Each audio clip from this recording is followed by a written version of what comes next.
Ageless Energy Radio. How to feel 22 at any age. Would you like to feel young and vibrant regardless of your age? Never have to call in sick again. Be laser focused and productive all day long. Stop feeling stressed out by your life. Stay calm and confident no matter what. Go to bed feeling peaceful and wake up energized? Ageless Energy is healing your self-generating energy systems through the renewal of your body, mind, and spirit for complete wellness without artificial stimulants or medication. Would you listen? Anyone who wants to feel young, ageless, and productive regardless of their years. Join your host, Dr. Chandler George, as we explore your mind, body, spirit to feel 22 at any age. Hey everyone, this is Dr. Chandler George of Ageless Energy, How to Feel 22 at Any Age. And I'm delighted today to have my good friend Chris Kelly here with me that also lives in Trophy Club. Chris, tell everyone hello. Hi to the audience out there. Hope everybody's doing well. Now, Chris, give a little bit of information and background about yourself before I let them know how outstanding you are and all these cool things that I see you do. I want everybody to kind of get a feel of your background because even I don't know it all. Yeah, I think the thing you have to look at, and it depends on how far you want to go back, almost 69. I don't know if we're allowed to put age out there, but I guess it's a practical application. So when you look at somebody that was born in 1948, and my mother was born in Italy, my dad was a Texan, grew up in some of my formative years in New York. My mother unfortunately passed away when I was quite young, came back down to Texas or whatever. And, pretty standard, unfortunately, I apologized and said I'm a product of the Texas education system, and anybody from Texas understands what that means. So, going through the formative years, nothing, athletic, sports, football, all the other things that a lot of kids did in those years. And remember, my parents are Depression era family. So, it really shapes your formative years and how you look at money and a lot of different things in terms of cost and stuff. But like a lot of young people, I was, adventurous. So I truly became a hippie in the 60s into the early 70s. As I went to college, my hair was down to the center of my back. I looked like Frank Zappa. Now, the interesting thing is when I first met Debbie and I used to go up to New York, to the city, Charles Manson, unfortunately, had just done what he did. And, I used to wear this Navy, Air Force, Marine large coat that you'd wear in Alaska. And people would look at me. Nobody would mess with me because they figured this guy is crazy. When you have hair like that and you're walking around, it was always kind of interesting to laugh at that because people thought, you're crazy or whatever. And in New York, let me tell you, that really puts you in a one group. But, that was formative in one sense because it taught you a lot of different things. I did meditation at the ashram in my early years or whatever, took karate. And so, that journey, how you looked at life really changed. It taught you a little bit about, and certainly do not, if there's any African Americans listening, when you talk about discrimination. But in the 60s and the 70s, let me tell you, you had long hair. It's not chic and cool like it is today. It was very detrimental. Police hated you. Everybody hated you if you were a hippie back in those days. But I was lucky enough to get through that and got a college degree. I decided to get it in accounting, which I was much better suited for sales, as you listen to me on this call. I graduated. In fact, my senior year, I took out a student loan, went to North Texas or whatever, made the dean's list and so forth. And I actually interviewed with Arthur Andersen with my hair in a ponytail back in 1972. So, if you say rebel without a cause or rebel with a cause, I guess I had it. But I actually did get a job offer if I was willing to cut my hair. So, that kind of changed a little bit. And so I kind of did a few things. I went to Mexico and did a Mexican import shop. And no, I did not bring the kind of stuff across the border that you're probably thinking I brought across the border. We did flour sack shirts and whatever and sold them in Denton, Texas. And so we moved on from there. And I decided to go to work, ended up with a steak restaurant chain called Bonanza International. And I worked up on the accounting group, worked with the executive staff, and I got offered a position and ended up moving to Boston in the early mid-70s or whatever. And Debbie and I lived in Boston in West Newton. Great experience. Her family was on Long Island. And they were in the bowling alley, bars, restaurant, motels kind of family. You get the idea, a lot of cash businesses. And but we didn't want to go to Long Island. We came back to Texas. So, I had a career in accounting that spanned a lot of years. I was with Pier 1 Imports.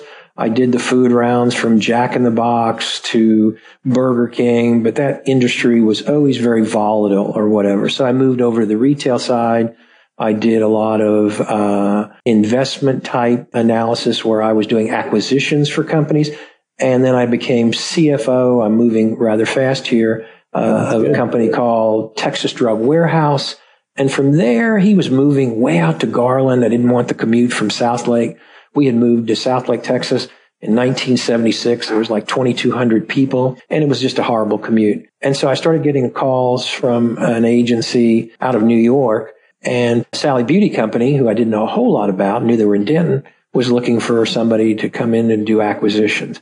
Long story short, the controller and the CFO, who never usually agreed on anything, agreed on hiring me. And I did all of their acquisitions, which created a company inside of the Sally Beauty Company called Beauty Systems Group.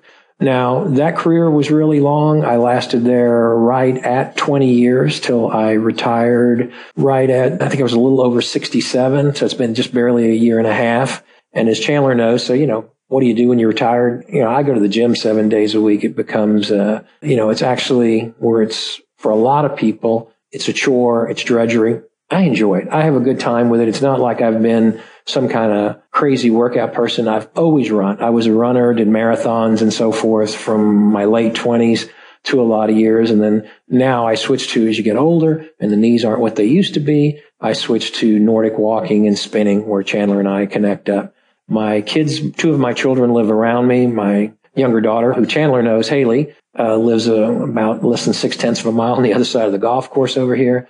And I have a son who lives in the town of Westlake. So that's kind of a short thing. I'm married to a lovely lady. We've been married and together since 1972. So 45 years, actually on the 27th, we'll be together or married or whatever. Congratulations. She couldn't get rid of me is what the problem was. But anyway, I'll swing over to any other questions. That's a short, long summation. So you're a newbie in this retirement business is what you're telling me. So we can all put you to work doing something else because you're retired. I thought you owned the gym. I mean, you're at the gym so much and everybody looks up to Chris and where's Chris and everybody knows Chris that, it's kind of like, I know someone else owns the gym, but I think it's really Chris's secretly because you do come across as the sales guy. You know everyone. You're the connector. You're the Henry Kissinger of the group. I'm like, I know he's getting a cut off every introduction because he'd be rich. So with all that being said, and you're up there, as you said, you're 69 years young. And you go get up at 6 a.m. and walk a few miles just for warm up. And then a couple hours later, you'll go do an hour class. How long have you been this person? Probably pretty much the same. One of my Italian uncles, I used to watch my Uncle Wooly in New York. I mean, he had a gym downstairs. He was doing what? I mean, this guy was like 75, 80 years old. It used to amaze me how he worked out or whatever else. And I love to eat. I'm half Italian, half Irish. There's not one side of me that doesn't love food. And so, what I realized very quickly, I eat like I was a offensive lineman for the Dallas Cowboys. I always say that. So I realized that running and so forth was important. I used to run in the evenings, and I always tell the story and gets my wife upset. And I remember coming home one afternoon and I was about to go out. We had 2 children then, and all of a sudden, Debbie was probably having not a good day for whatever the reason. She said, "Oh, must be nice. Just come home, drop your pants, out the door you go." And after that, I became a morning runner very early while everybody else was still sleeping. So that made me an early morning person. You're wondering how do you, because most people love their sleep or whatever. So that's just been ingrained in me for 30 something years where you just get up early in the morning. And, retirement, I can sleep later, but you don't because you go to bed at a certain time. And it's better if you do that, I think, for your well-being in terms of, trying to move the clock all over the place. So I'm up pretty much every morning around 5 something, take a little time, get to the gym at 6, do a routine, usually 2 hours or so. And some days I do classes, which are the hardest thing.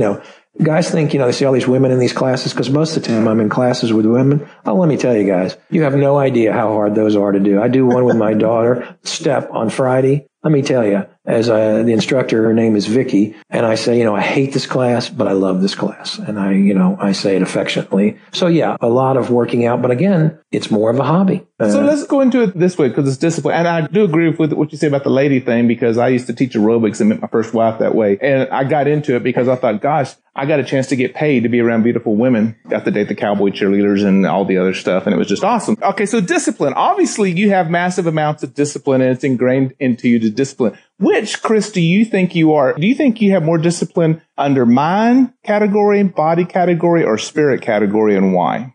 Well, it's probably body category, no, but I mean to some degree. But certainly, I think spirit. I think everybody, we all talk, you went to church. My mother was a devout Catholic, almost became a nun. And, the kids now go to Gateway with, everything's non-denominational, these massive churches now, and they're almost like entertainment. If you've ever been to Gateway, you feel like you're going to Disney World. I go to Gateway, so yes, you're right. You know exactly what I'm talking about. So, I think the spirit has to be there. I think how you look at life and what you do, because the mind can be very weak. I mean, when you're looking at a good cannoli one night and you're saying, I know I shouldn't have that, the mind gets very weak. The body is just a functionality a lot of times of your genetics. I mean, how you treat your body and, how you understand things about your body. I know you were in the chiropractic field and so forth, and I find that interesting because wellness, that aspect of, in fact, I'm thinking about acupuncture if I need to do something sometime. So, probably more strong in my spirit about things and how I believe in things. And the mind has to be there, that drives you to do that. And I had a weird occurrence at the gym today. There's a big African-American guy named Gene, and his kids in basketball, and he was doing a set on the weights.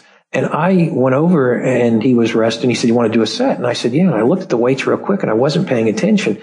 And so as I picked him up and I just do 12 reps on this thing. I said, man, these suckers are heavy today. And I said, wow, Gene, these were really hard today. I usually rip it. And all of a sudden he said, oh, you don't do, and there were 35 pounders on each end. I usually do 2 25 pounders in the bar, like 95 pounds. But I didn't know what the weight was. My mind didn't know. And so I was able to conquer that weight through will. Well, let me tell you, it was hard, but you really see the things that you can do if you put your mind to it. So that brings up an important point. You've obviously probably had a lot of people work for you, or team people that you've hired or staffs under you have hired in your behalf. Is that true? Yeah. As the VP of finance for Sally Beauty, I had several hundred people that were under me all through the country and so forth. And I think that kind of mellows you in a lot of ways because you really have to understand the differences of personalities and people and how to get the most out of everybody. I'm a delegator. Yes, and so am I. And I know, having had a med spa and my mother being in the beauty industry,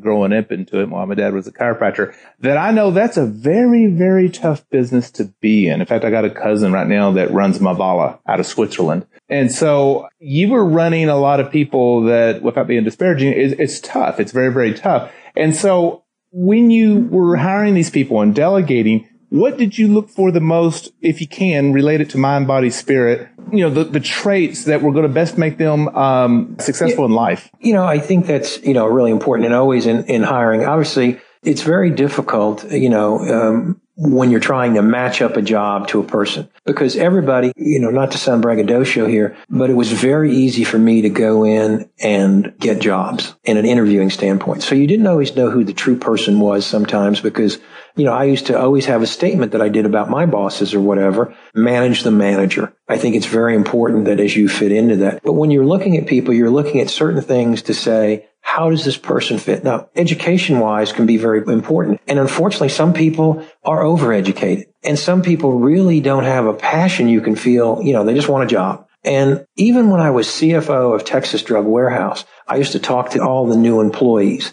And these are hourly employees. How are you going to motivate them? And what I used to tell them, this is just a job. You're here for a paycheck. But this is important. What kind of person do you want to be? How important is this? We used to have a lot of theft there. We used to talk about that openly to new employees and say, hey, it's pretty easy to steal that cassette tape. That's what they were back in those days or whatever. But I'm saying, what kind of person do you want to be? And I have all these people sitting around in a round table and everybody, there'd be 25, 35 people. And I say, but I will give you a pass that it's okay that your parents told you it's okay to steal or cheat or lie. Please raise your hand and I'll exempt you and I won't expect any more from you.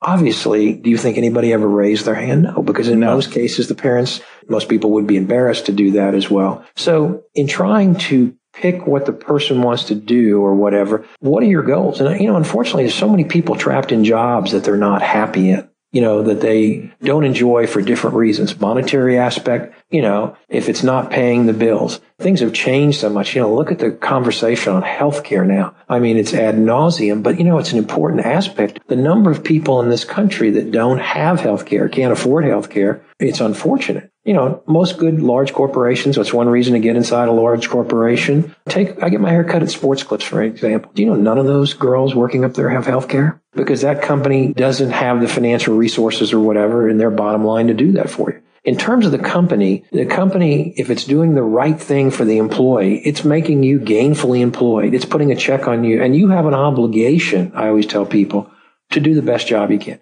And if one day you're not happy here, do the right thing, give a proper 2-week, 1-week notice, whatever you have to do, and move on. Because if you're not happy with your boss, with your hours, because I used to tell people that, I said, you want this job right now, but 3 weeks from now, you'll be bad-mouthing the company and your boss and your manager and so forth, because that's just human nature. Everybody thinks they're so happy when they get that raise. Let me talk to them 3 months later. Man, they're just not paying me enough. Yes. And so if you haven't been a CEO and obviously finance and everything, but in terms of helping people feel like they're 22 at any age, which you're certainly an embodiment of feeling like you're 22 at any age, you convey that to the rest of us and make us feel like it. That's why I'm interviewing you and you do a great job. But how do you think money is used today that will either help someone to feel 22 or ageless energy or take away from it? That's obviously a very good question. Sometimes money gives you the opportunity to experience things that you're not able to. I think you're going to Vail, you're going to the mountains, and that's going to be a spiritually uplifting thing for you. You're reaching a nirvana when you get up there, and you can afford to do that. And I think that's wonderful that money used in that way. On the other side, there's excess in money. You can see that in all kinds of, Hollywood people, other people, that having excess of money and no appreciation for how you got your money or what you do is very important. Now, on the other side, when you don't have any money, when you're struggling and you got to, I was just with a friend today who's retired and he's got to do a reverse mortgage. He's going to change his insurance and all of this to make it all balance and make it work for him. So he'll accept it. He was a fighter pilot, over 100 missions in Vietnam, a great guy. So the lack of money there sometimes, it seems almost a little unfair. But in life, if you'll work towards a goal, what's your goal? What do you want to be? In fact, the lunch I was having with all these guys today, one of them, they're both 53. And after listening to Dave and I talk about retirement and retiring later, they're both of the mindset, you know what? We want to get out earlier. We want to go enjoy life. They just came back from Africa, if you know where Victoria Falls is, and unbelievable. And one friend of mine is from South Africa. Took these other friends of ours, and they're doing these phenomenal zip lining. They went whitewater rafting in the bottom of the fall. Unbelievable stuff. But there they are. It showed them something they want to reach for earlier in life than later.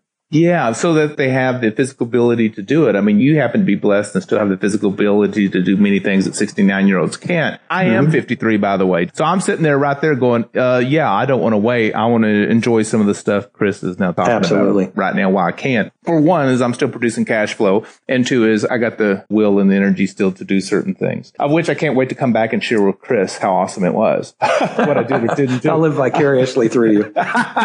Well, and we all live that way through you too. I know you probably hadn't thought of this before, but what does how to feel 22 at any age mean to you? Is it relationships and the energy they provide? Is it your family?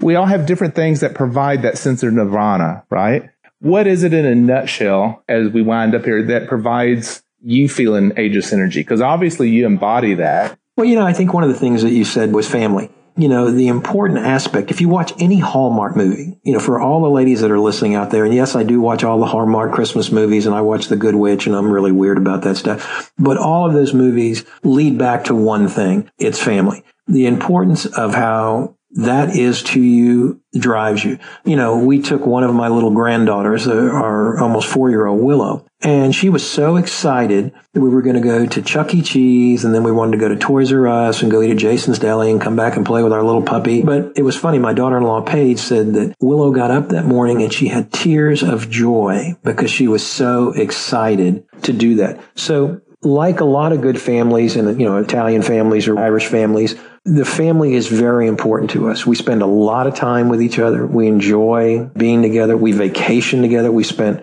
almost a week and a half in Disney. My son and we went to the concierge and the parks and whatever. We go to Sun Valley, Idaho. We've done that 2 years running and going up there. We went with my youngest daughter, Haley, who we spent 8 days, 9 days out in Northern California doing the wineries and where my son-in-law's family is in Carmel by the Sea in Monterey. So family is really important. In some cases, you don't have a family. Church may become your family. You may be involved in other groups, book reading clubs or whatever, but you want to be connected, whatever you want to do. And I think that gives you an appreciation for life. You don't want to be a shut-in. I think a friend of mine once said, in life, you die two deaths. You die your mortal death, which is going to happen to you. And then the other time is you're sitting with a remote for those 10 years doing nothing, just watching a TV screen and not being involved in life around you. Yeah, we're going to end on that because you so nailed it. I think that's exceptional and true. And Chris, I thank you. And anybody that wants to be more part of this Ageless Energy, how to feel 22 at any age, obviously email us at support@inspiredcoaching.com. And we have an event coming up in late October. We'd love to have everyone at this event. And then, Chris, do you want to leave any way people can get a hold of you, or you may not? No, that's one reason I'm not on Facebook. I do get invited on a lot of different things over the years or whatever else, and I'll help out more. But most of the time, hey, I'm just very happy to be. And my interaction was wonderful people like you. And like I said, who's ever listening to this, Chandler is the real deal. There's no question. This man has a heart, soul that is so much larger than he is, and he's a wonderful person. I can tell you, any interaction with him will be a positive step for you in your life.